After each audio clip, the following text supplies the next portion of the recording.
Well, according to the Centers for Disease Control, almost half of American adults have at least one chronic medical condition.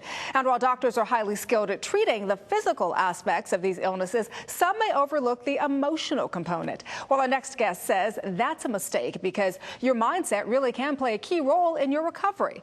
Dr. Elaine Ferguson is the creator of a line of books and DVDs called How to Get Well Faster. She joins us this morning as part of our My Health series. Hi, Dr. Ferguson. Thank you for being with us. Thank you so much for having me, Danielle.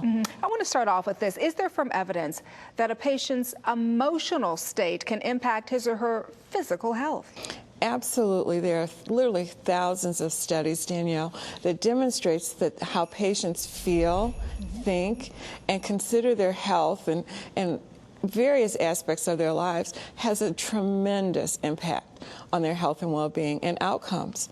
So let's say someone is suffering with a chronic illness. Yes. Can their emotional state of mind then improve their health? Absolutely. There have been several studies that have specifically looked at hospitalized patients and teaching them very simple techniques that can impact their emotional well-being, help them to relax much easier, and they do go home faster. And speaking of going home, let's say somebody does have a prolonged hospital stay. Are there steps they can take to recover more quickly and thus get out of there and get home? Absolutely. That's why I created my program, How to Get Well Faster. It provides hospitalized patients with numerous techniques that helps them to relax, which in turn improves their physiology and helps them to get well faster and to go home. And so what made you create How to Get Well Faster? Where did it come from? Well, you know, I became a physician because I really wanted to help patients. And what I learned very quickly in medical school is that we don't tend to our patients' emotional well-being, which has a tremendous impact. So out of that desire to really help my patients in a holistic way over the years, I discovered this information and put together the program. I have to tell you, I love that because as you and I talked off camera, I have given birth 3 times.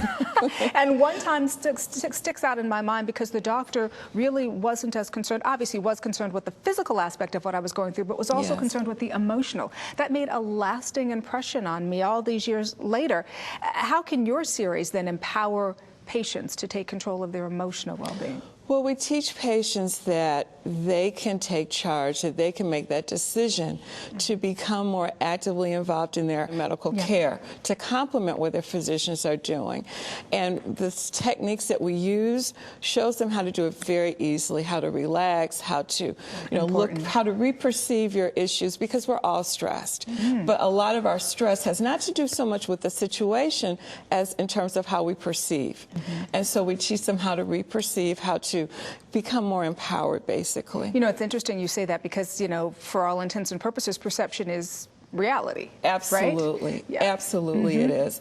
We know that it's not so much the situation that we have to deal with, but how we perceive it. And many people think that they don't have a choice, that I react the way that I do because that's just me. Exactly. But it's not. We always have a choice. We have a choice to react in a much more healthy, a much more relaxed and calmer way that actually impacts our physiology. And it sometimes seems to me that when a patient is going through this, the family is also going through this as well. And sometimes they can be even more stressed out and even more, emotionally in not such a good space. Absolutely. So how can families then benefit from this as well? Well, this helps to empower families as well because families want to help their loved one get well and they don't know what to do. What do they normally do? They give them flowers, which are wonderful. They give them other gifts, but this is a gift that a family member can give to their sick loved one that can really make a difference. So Absolutely. It will help them to stop worrying as well and be stressed also. Really good advice. Thank you so much for being with us. I wish you were here in the hospital room with me on the birth of my kids. That would have helped me tremendously.